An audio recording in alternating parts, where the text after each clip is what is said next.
Hello, it's time to talk about Chapter 3, and that's solving the problem.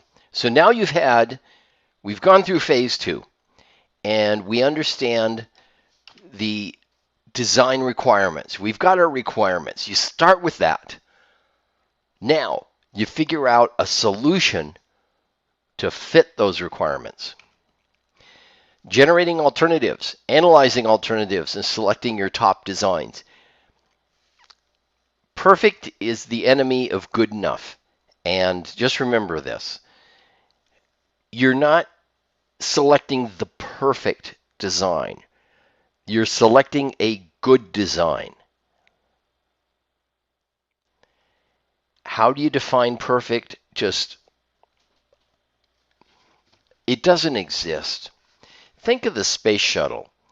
The idea of that program was a low-cost way to get things into space.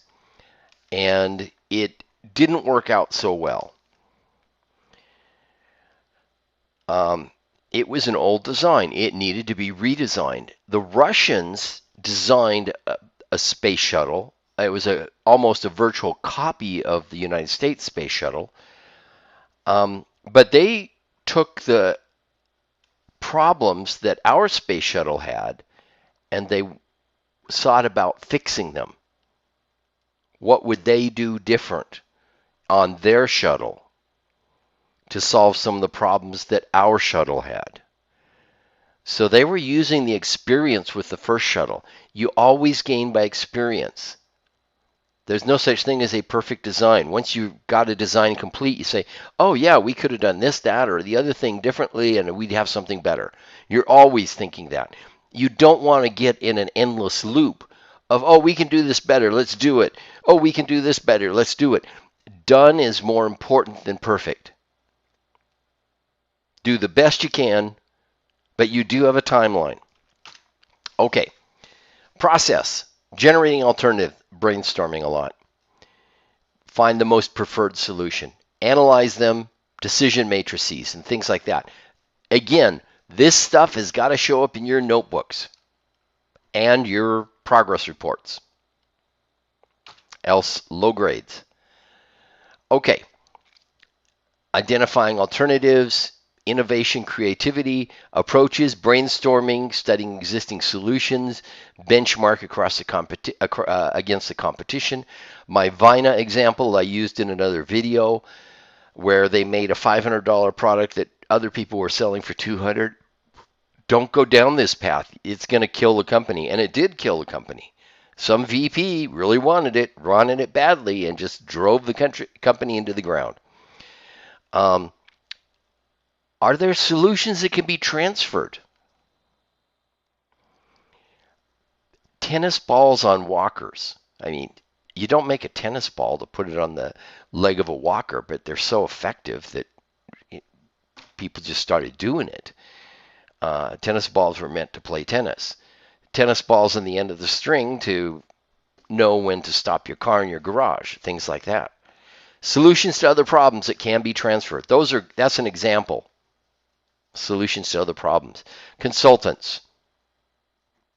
And then how much resources do you have? Just an illustration. Go through, go under, go over, go around. Screen your ideas. So we've gone through a lot of these things. We're going to be going through them some more.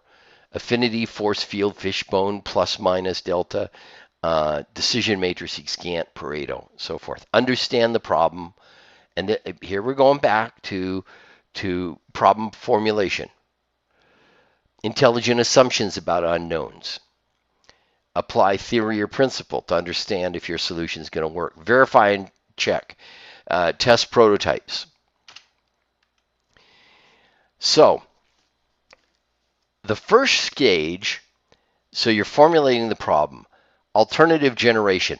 This is the brainstorming phase right here. Then you screen it down. Then you use a decision matrix to screen it down some more. You might have some new ideas come in.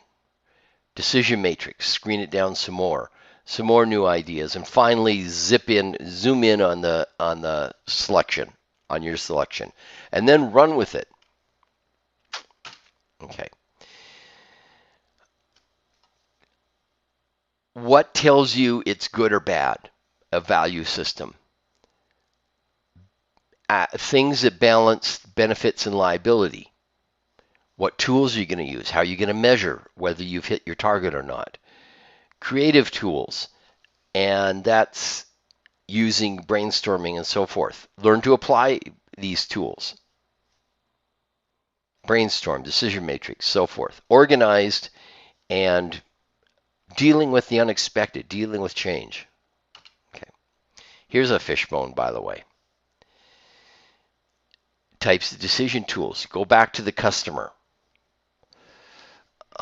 Talk about your solution. Talk with the customer over that you've talked to them about what they really need. You've come up with ideas to do it. Then you find out what they think of their ideas. Product champion, where one person, well, this was the VP at Vina who pushed through a product that wouldn't sell. Intuition, voting, consensus, pros and cons. This is the plus minus delta chart. Decision matrices that we talked about earlier. Chapter 8 covers a lot on these things. Decision analysis, we'll do that next.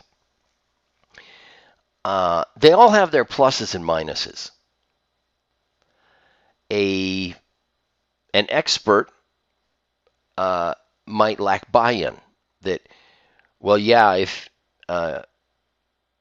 they might know the most about the problem, but then again, other people might say, I don't agree with the expert.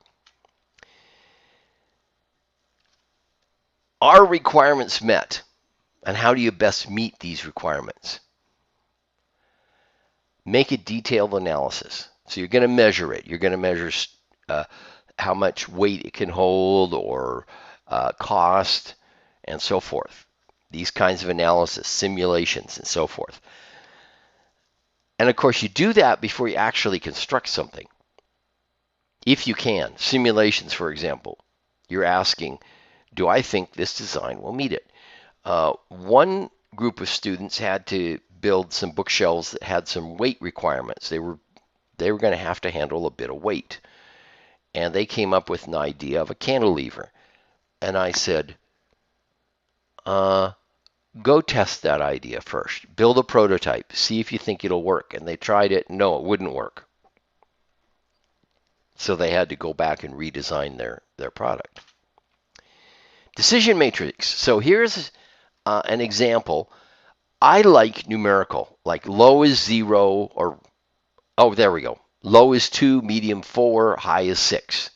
And you get these numbers when you total up the scores. Here's where I did things a little differently. Instead of 2, 4, and 6, I used 1, 2, and 3. But let's go to Excel and take a look at this. Okay, I wanted to show how Excel can work. So I've set up the table we saw in the slides in these cells up here.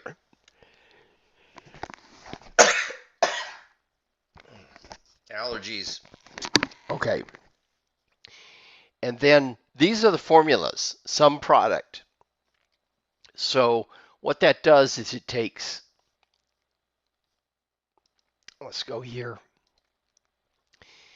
It takes the stuff highlighted in blue and it multiplies 25 times 1 and then adds it to 25 times 3, then adds it to 25 times 1, and so forth to get your answer. The next row is similar. By using the dollar signs up here in the formula, right here in the formula, you force it always to go to the top row. That's what the dollar signs are for in Excel.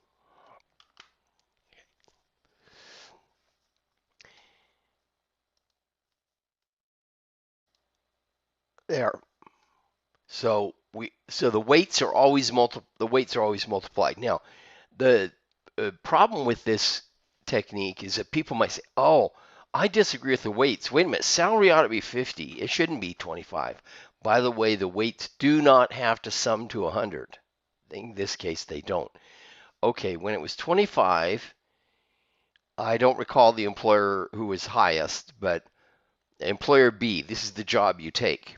Let's Control Z, let's go back, go to 25. It would still be the job you'd take. A lot of times when you change these weights by quite a bit, I love to travel, I want travel, make that really, really high. Well, employer B still wins. How about the type of work you're doing? Let's make that high. Employer B still wins. You get the idea. Even if there's disagreement about what these multipliers should be, a lot of times your conclusion is going to stay the same. That's one of the powers of this technique.